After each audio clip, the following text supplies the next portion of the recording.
शाहबाद कांग्रेस विधायक रामकरण काला के बड़ी भाई के निधन पर शोक व्यक्त करने पहुंचे पूर्व उप मुख्यमंत्री दुष्यंत चौटाला। मुख्यमंत्री नायब सैनी पर साधा निशाना, कहा प्रदेश से ज्यादा उन्हें पार्टी की चिंता।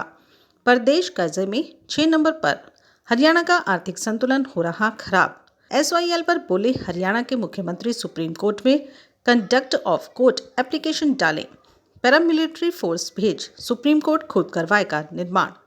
हरियाणा के पूर्व उप मुख्यमंत्री दुष्यंत चौटाला शाहबाद से कांग्रेस विधायक रामकरण काला के भाई के निधन पर शोक व्यक्त करने शाहबाद पहुंचे, जहां उन्होंने हरियाणा सरकार पर जमकर निशाना साधा। दुष्यंत चौटाला ने कहा कि हरियाणा के मुख्यमंत्री देश का भ्रमण करने में व्यस्त हैं, प्रदेश की तरफ उनका कोई ध्यान नहीं है और इसी कारण आज कर्जे में प्रदेश 6 नंबर पर है। उन्होंने कहा मुख्यमंत्री प्रदेश का आर्थिक संतुलन खराब करने का काम कर रहे हैं।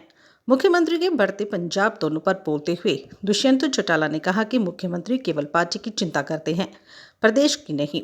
प्रदेश में कुछ दिन पहले बारिश ओलावृष्टि से किसानों की फसलें खराब हुई हैं, लेकिन मुख्यमंत्री पंजाब के दौरे करने में व्यस्त हैं। SYL को लेकर दुष्यंत चौटाला ने कहा कि पंजाब के चुनाव में 1 वर्ष का समय बाकी है और जिस प्रकार से दोनों मुख्यमंत्री के बयान आए हैं, मुझे नहीं लगता कि पंजाब चुनाव से पहले दोनों प्रदेशों की सरकारें व केंद्र सरकार मिलकर कोई समाधान निकाल पाएंगे। उन्होंने कहा कि जब सुप्रीम कोर्ट के ऑर्डर पर ऐतिहासिक धरोहरों को तोड़ दिया जाता है तो फिर क्यों हरियाणा सरकार सुप्रीम कोर्ट में कंडक्ट ऑफ कोर्ट एप्लीकेशन नहीं डालती, जिससे कि कोर्ट खुद पैरामिलिट्री फोर्सेस को भेजकर SYL का निर्माण कर दे। उन्होंने कहा कि मुख्यमंत्री को हरियाणा के हितों से कुछ लेना देना नहीं है, वे तो पंजाब के चुनाव में बिजी हैं और पार्टी का हित देख रहे हैं। बुढ़ापा पेंशन को लेकर दुष्यंत चौटाला ने कहा कि अगर आज लघु सचिवालय जाकर देखा जाए तो सबसे ज्यादा बुजुर्ग लाइन में खड़े हैं। उन्होंने कहा कि सिर्फ बुजुर्ग ही नहीं, विधवा पेंशन को लेकर भी लोग परेशान हैं। दुष्यंत चौटाला ने कहा कि अगर किसी जॉइंट फैमिली में बिजली बिल 24,000 से ज्यादा आ गया तो उसकी पेंशन काट दी जाती है। अगर किसी बेटे ने फसल अपने पिता के नाम पर 3 लाख से ज्यादा की बेच दी तो उसे पिता की पेंशन काट दी जाती है। उन्होंने कहा कि जिस प्रकार से 40,000 से अधिक लोगों को की पेंशन काट दी गई, यह साफ दर्शाता है कि सरकार किसी को सम्मान नहीं देना चाहती बल्कि अपमान करना चाहती है।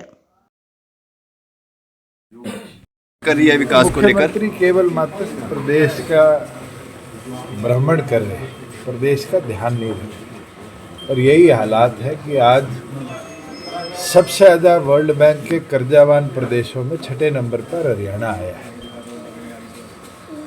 देश का कल बजट आएगा और देश के बजट के साथ साथ हरियाणा सरकार ने अपना बजट लेकर आया। जिस तरीके से वर्ल्ड बैंक की रिपोर्ट आई है, ये साफ दिखाता है कि मुख्यमंत्री आर्थिक संतुलन प्रदेश का खराब कर चुके हैं।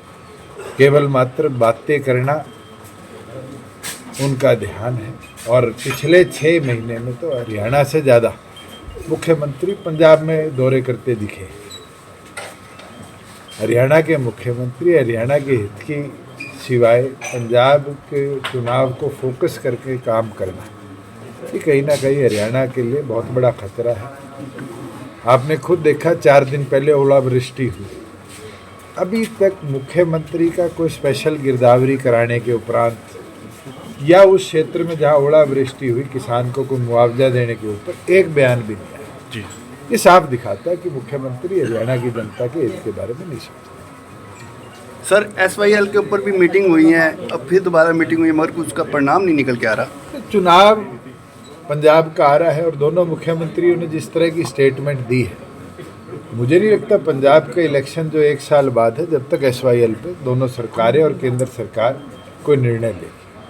तो साफ सुप्रीम कोर्ट का ऑर्डर है कि इसको इम्प्लीमेंट किया जाए दोनों को बैठकर पीसफुल तरीके से, और उसके ऊपर ना तो हरियाणा तैयार है कोई कदम उठाने के लिए। अगर हरियाणा का मुख्यमंत्री चाहे तो सुप्रीम कोर्ट में एक कंटेम्प्ट ऑफ कोर्ट एप्लीकेशन लगाए, केंद्र सरकार तो अपने आप शाम को पैरामिलिट्री भेजेगी। जब पुराने ऐतिहासिक धरोहरों को तोड़ दिया जाता है सुप्रीम कोर्ट के आदेश अनुसार, तो एक SYL का निर्माण करना तो कोई बहुत बड़ा काम नहीं। मगर मुख्यमंत्री की मंशा साफ है कि वो हरियाणा के हित की लड़ाई नहीं लड़ रहे, वो तो अपनी पार्टी के हित की लड़ाई लड़ रहे।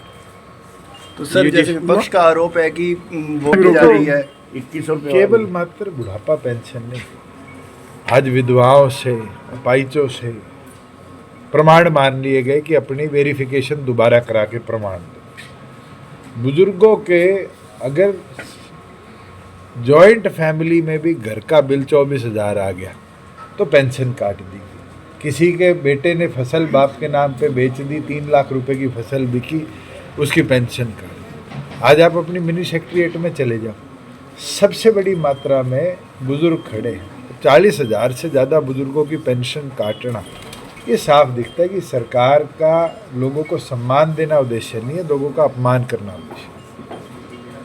चलो, थैंक यू।